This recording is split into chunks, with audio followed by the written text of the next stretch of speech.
Hello and welcome to the Dilemma Den. I am Suzy Jacobs. Give me a thumbs up, a big red heart if you are out there and joining me for the inaugural Dilemma Den, where we rethink our approach to recurring problems and liberate your big, beautiful brain to focus on what matters most.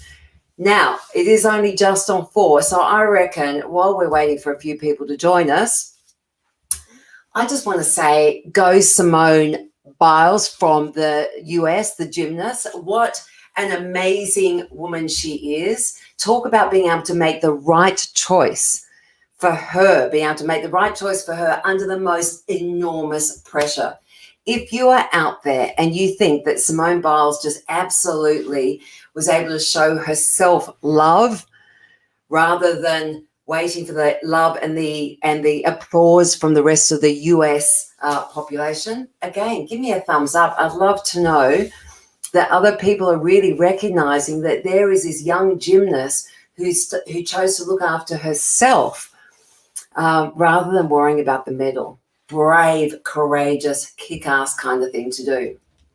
So here we are in the Dilemma Den, and I am not here to tell you what to do. I just want to be really clear about that. That's boring, and you have enough people in your life, no doubt, only too willing to tell you what to do.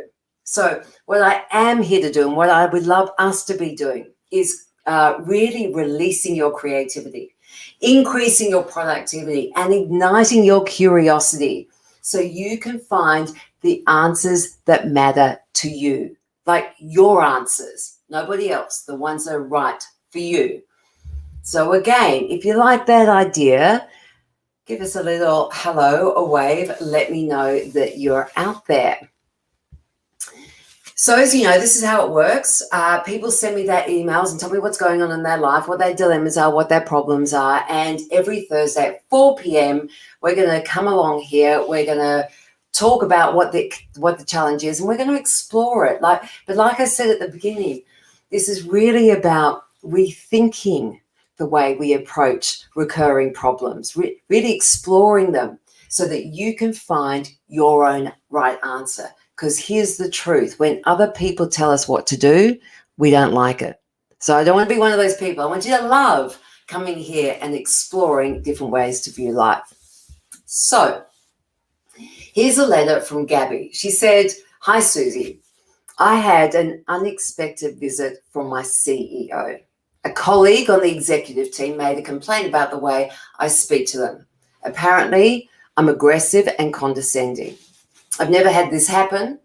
I'm shocked and not sure how I want to handle it. Also worried about my reputation and future opportunities." So there it is. There's been a complaint that Gabby is aggressive and condescending. So let's look into it. How can we rethink the sort of standard approach of getting into the drama and getting into the story and worrying what other people think? And I'm just having a look over here to see if anyone else is out there. Give me a chat. Let me come say hello. We're looking at a different approach, rethinking this. So I'm always going to talk to you about short-term strategies and longer-term learning. So what can you do while you rebuild your neural pathways to create the habits for this new way of thinking? And what can you be doing in the short term? So let's break it down. There are 3 relationships that we need to be, that are at risk in this, right? There is the CEO, there's a colleague, and there's Gabby. Gabby, if you're out there, hello. So there are 3 relationships. So let's start with the ones over which you have absolutely no control over, Gabby. And let's look at your CEO and your colleague. And here's the truth. People do all sorts of crazy ass shit, and you have no control over what they do. That's the truth. The truth is that 99% of the world is walking around unaware of what they do and why they're doing it. That's just the truth. And if that's your starting point, you recognize that none of us were educated about how we operate, how our feelings, thoughts, and actions work together. And so lots of us are walking around completely unaware. So you're wasting any of your precious time and energy trying to figure out what another person is thinking and their reasons for behaving in a certain way is a complete waste of your time and will come down to nothing more and give you nothing other than angst, stress, and worry. Give me a thumbs up if you agree. Let me know. Write to me. Talk to me in the comment box. I'll keep going, but I'll keep checking over there. Right? So worry about what anyone else is doing and you have no control over it is only going to create you stress, worry, and angst. So 2 things that you can practice over the next week. Practice accepting you have no control. So that person's made a complaint, they had a bad day, whatever, and you can practice every time you start worrying about it to interrupt that worry and remember you have no control over what they do, not in the short term anyway. The next part, and this is really important, is for you to acknowledge the feedback, both with your CEO and your colleague, right? Let them know that you've heard them because we all want to be heard. So let them know you've heard the feedback, you are reviewing it and thinking about it, taking it seriously, and you're going to get back to them shortly. So just sit with that for the week. Can you send an email or go talk to them? Let them know that they have been heard. Really important for 2 reasons. One is, as I said, we all want to be heard, but also it buys you time while you give this some thought. So there's 2 short-term strategies. So let's put your CEO and your colleague to one side and work on what you can control, because that's the definition in my eyes of empowerment, right?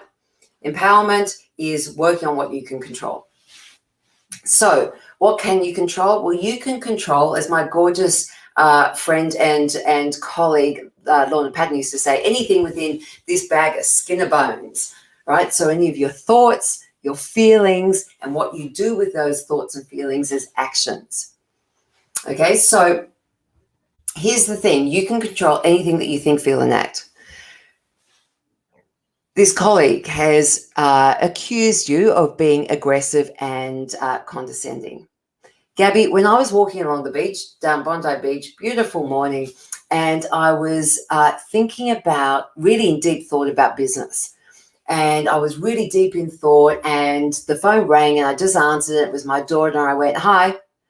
Now, normally when my daughter calls me, she's 21, but when she calls me, I usually answer something like this.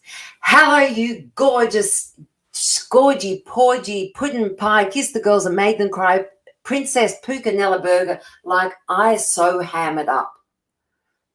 But that day, I pick up the phone, I'm thinking elsewhere, and I just go, hi. What do you think happens for her? Nothing's changed where she is. But because I was thinking elsewhere, I give her a different response. You know what it does? It triggers her what's wrong filter. I had communicated abruptly, maybe dismissively, depending on the mood of my daughter, will depend on how well she takes it, right? This is important. What's happening in her world will determine how well she takes it. Again, I don't see myself as someone who's abrupt and dismissive, but in that moment, was I? And that's the question that only you can answer, Gabby, is telling yourself the truth. Maybe you have been more assertive, more aggressive, more direct, more forceful because of something that's been going on in your life. Maybe you have been a little more offhand than normal. Under pressure, when we're not thinking, when we're absent, that kind of happens. But when we're looking to be the perfect version, we find it really hard just to accept that. So, you know, what was going on with you and what has been going on with you recently? And is it possible that you have been a little direct, assertive, short, sharp? I'm just checking. Anyone? No? Okay, no comments? Talk to me if you need to. Or if any of this is making sense, like you really get it. Okay, so maybe it's true. Again, only you will know. I can't tell you that. I can give you the tools so that you know where to go looking, but you got to go do the digging. So once you own it and you go, yep, that's how I communicated, but it's not who I am, right? It's really clear. It's just how you are behaving at that moment. It is not who you are. And what you get to do is to be able to own stuff you want to know about. Like if you have been assertive or aggressive or condescending, wouldn't you want to know? And this is how you start reframing it because feedback then becomes valuable.